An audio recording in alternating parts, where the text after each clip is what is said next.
millimeters of thickness. That'd be a hamburger in Texas, wouldn't it? Or Alberta. Okay, so what we'll do is we'll split it in half, so each one of these has 2.5 pounds or whatever it's going to be. There we go. So freeze it for now. I'm going to make this pizza lasagna or something. Anyway, I saw a recipe for it. Rather than just making the old, I always make the same thing, the lasagna, standard lasagna, but I want to try something a little bit different. Okay, just need to get the air out here. Okay, there we go. It's taking forever to get that all pinched in. Anyway, not as good as a vacuum machine, but I can't afford one of those. Of course, now I probably will have to, because every year I get ripped off from this other ding dong I booted out of here. Didn't even bring me my hamburger, my venison burger this year. Claimed 100 times he had 9 pounds for me. Never saw it. But this is typical. Use and use until you finally get fed up with them. Then you realize they weren't there for anything except using it. So anyway, I'd rather sit here by myself with nobody around than put up with that shit.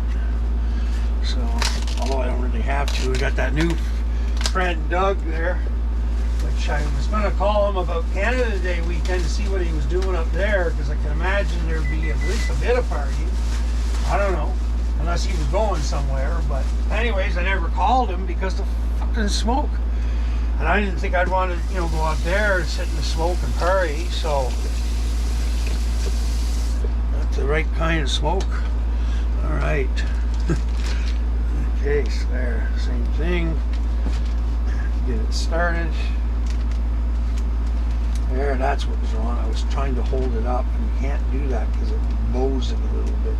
Just leave a little crack.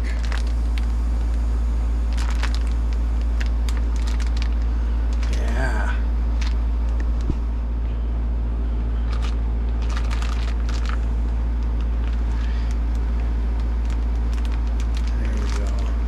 About as close as to vacuum you're going to get with that situation. So anyway,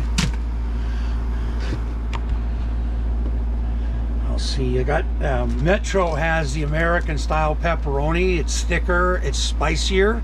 It's to me like a real pepperoni, like the ones we used to get in Detroit from what was a Little Caesars Pizza.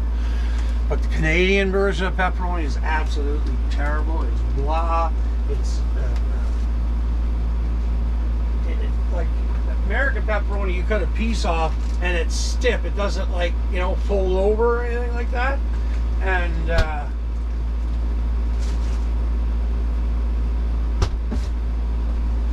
I don't even know what the fuck that is. And that's what the pizza places use.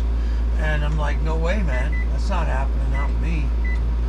So, anyways, my mother's the same way, because we were raised on that American pizza, going over to my grandmother's or my aunts and uncles, whatever.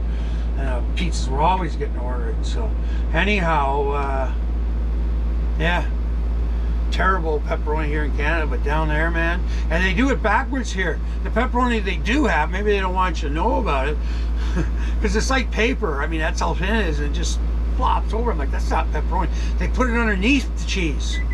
Whereas in Michigan, I don't know about other places, but the pepperoni is supposed to go on top of the cheese. That way there it gets that little crispy, just a slight crispy flavor to it.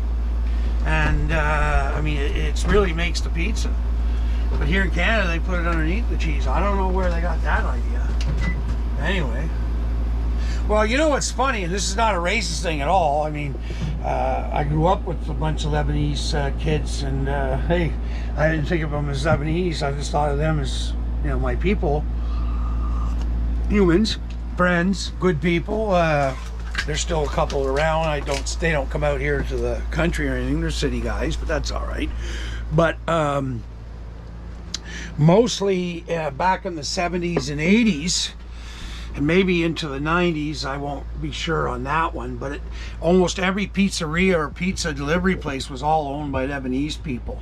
And I actually worked for a restaurant that did pizza and, delivery and fish and chips. And all that. And of course, they were some of my closest friends there. I lived in an apartment there above the restaurant, and so I didn't have work, so Mama Zahelen was her last name. She's probably long gone now, but she ran the restaurant, and she would have me come down, and they had like this big, like you peel the potatoes, the big jar or whatever, and then they had this thing on the wall. You put the the big potato, the size of the potatoes always were like that big, so in this machine, and it'd make the fries, right? Then I'd put that in cold water. That was my job. And then the 5-gallon pail with cold water in the fries. Hey everyone, I'm back. The battery ran out. I ran it dead. So, and like I said, now I figured it out. It's not the camera that's really overheating, it's the batteries themselves. So but this time nothing got hot. But then as soon as I can switch it out now to a cold battery in there, and then we go start again. I got to put this little charger on the charger, but I'm still waiting for this phone. 39% on that phone, so we'll wait till she's full. But I have another charging thing, but it doesn't charge as fast because it runs off the USB in the back of the computer. But at least it's charging. That's the batteries in there charging for the GoPro. So, and the red of course tells me they're not charged. The middle one is empty because that's the battery in there, so it just shows green. But as soon as they turn green, they're charged. So they won't charge as fast as they do on the C to C cable. That's a super fast charger plug, and then the the C to C cable. So it charges faster, obviously, when I plug it in from there. So I'm glad I got that all set up now in the pickup truck for the trip, because now I can be charging batteries. I've got lots of storage room. I can use this phone. Okay, what did I want to do with this phone? This phone here, I connect. I'll have to actually try that, but this phone here is going to have the big hard drive on it, as this one does, or not hard drive, micro SD thing on it. But I'll transfer the videos off of this. Why am I doing that? To go on that phone. Oh, because I could actually do editing at the same time, and I might have Starlink when I'm there. If I can get access, they're going to try and give me access at the campground to the Starlink. So yeah, because then I can set this up just with the software I need, like the Wondershare Filmora, which is my editing suite. I can bring over the files that are like in my project files that go, with every video, which is, the restricted thing in the front, and then the hi, welcome to Lad from Woods, all that stuff. So I put that on that phone. Canva, I'll put that on there. That's my thing to make the thumbnails. What does that leave? Oh, and then to compress it, I'll have to bring over, now I have all the app versions for Android, so that's good. Then the other thing I use is something called Handbrake, and that's to bring down the compression even further without messing up the video. So there we go. That's what's going on. Is she back? Nope, no sign of her. I guess the hamburger turned her off. Sorry, Sonny. Thought I'd try. That's good though. It's a lot cheaper. The chicken dogs. Can't get enough of those. And even the babies, once I cut up some pieces for them, they were onto them. They weren't sure how to eat them, but I think they did get some into her before Mommy grabbed them from them. So I don't know what else I'd put out for them. I don't think cow milk is any good for them, so I've never given the cats cow milk. I never will. Cats should not have cow milk. So I'm going to say, you know what, I'm going to treat them the same as like cats. If I think a cat shouldn't have it, like cow's milk, it doesn't get it.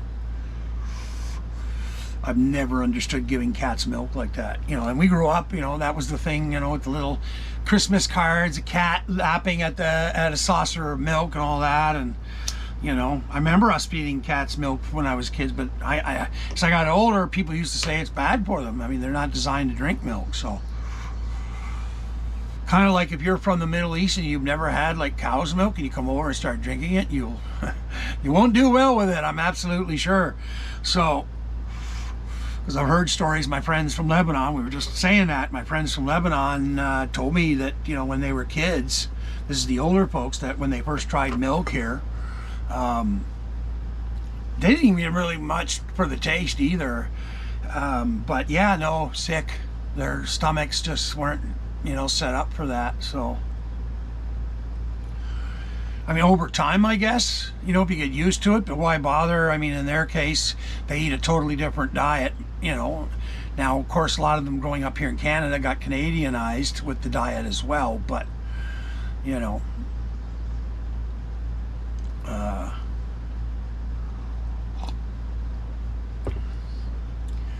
out here in the country, milk is just part of your diet. You know, it's a breakfast thing mostly, you know, and maybe if you have a dessert or whatever, but the milk is good for your bones. And if you get proper milk and not this over pasteurized, whatever they do to the milk, you know, we can't get raw cow's milk anymore. And that has all the enzymes that get removed when they do what they do to them. And of course, unless it says organic and grass-fed, you know that the cows are not eating properly. So my only, you know, the fact that I don't want to own a piece of property puts me in a position, because I mean, if I had property that had, you know, like where I could have a couple of milkers or whatever, and I could be there every day to milk them. But I have a friend that has cows and stuff, and I was thinking, you know, maybe I'll buy into a milker with him, and so it'll be my cow, but it'll stay at his place, and you know, I'll pay for the feed and all that other stuff, and you know, for the time he spends milking, and then I'll come pick up my milk. Maybe I'll try that. I don't know if that's legal. I'll have to find out. But anyways, yeah, all that good milk, you know, you lose all the enzymes. And then the same with the butter. You make your own butter with the cream, you know, and it's way better tasting. You can control what salt is in it. So anyway, I can't even remember the last time. I remember it was Winchester when I was living way there, way out in the farmland out there, and it was probably like 1986, 84, 85, somewhere in that time zone. And we had a neighbor next door. We did firewood for him. Strangely enough, that the property that me and my buddy and his girlfriend were on, and brothers and friends all the time, different times people. Anyways, all elm on that. And of course, elm was starting to die at that time, so we were cutting up and splitting. Did it all by hand, eh? No splitter. Big old monster chainsaw like a John Sered. That's why I got on the John Sereds now later in life, because that's what I used. First chainsaw I ever used. And we would do it in the winter for the next year, because you'd wait for the logs, you know, when they get them at 16, wait for the logs, whatever, and they would freeze. Well, they're easier to split when they freeze. So so we would always do that like a year ahead for him next door. And basically it was that we could go every day, and we'd get the old Becker's jugs. People from Canada don't know about Becker's stores, you know, the plastic jugs and the little handle and then the screw top. And they were made better than the later ones that were like paper, but the ones we used to get, just dip them in the tank, fill it up, that was it. Now we didn't dip in the tank, he did it, because I mean, he wore, I don't know, gloves or whatever, anyways, but you know, and fill them up, and we'd take a couple of gallons a day, because I mean, there was me, Kevin, Andrea was living there at the time, not Andrea that I consider my niece, another Andrea, and her brother was always around. Kevin's brothers were always in and out, other friends. So I mean, it was just a, you know, a big old farmhouse, you know, with a huge kitchen and a wood stove. And I slept over in the other side of the house, because we were redoing the house. Like I said, it was an old big old farmhouse with we had pigs in the back with a big, you know, pig shed and all that. So we had fresh pork. And but anyways, that's a long time ago. But yeah, we go through quite a bit of milk. So, but it was different. And again, we made our own butter then. And Andrea, she used to put it in the blender. That's how she did. I use a food processor now, but I mean, we had those. But by that time, even electric blender, you could do a pretty good job making butter. So she had the magic of doing it. Oh wow, I smoked the rest of that. I didn't even realize I'd done it. I'm trying to finish up this coffee because we need to go outside and put at least one more, you know, the unmentionables that YouTube doesn't want me to talk about. Or they restrict my video. And I noticed that when they do that, you don't get any hits. And I'm thinking, well, isn't everybody signed in to YouTube and you know, whatever, 18, I don't know, whatever, however that is all done. I mean, I thought everybody was, but apparently I guess they're not. So anyways, I pay for mine because I don't want to be bothered with the ads, and it gives me other stuff, plus that music thing I like because I like music. So, and of course I do that Wicked Tunes thing if I ever do it again.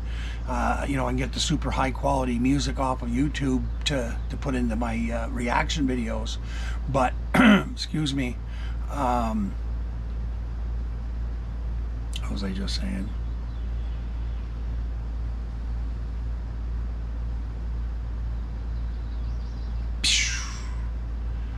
Oh yeah, the unmentionables, YouTube.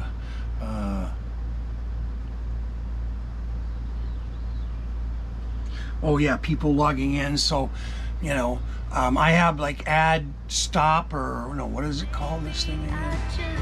Had it for years. Ad block. And now I'm hearing that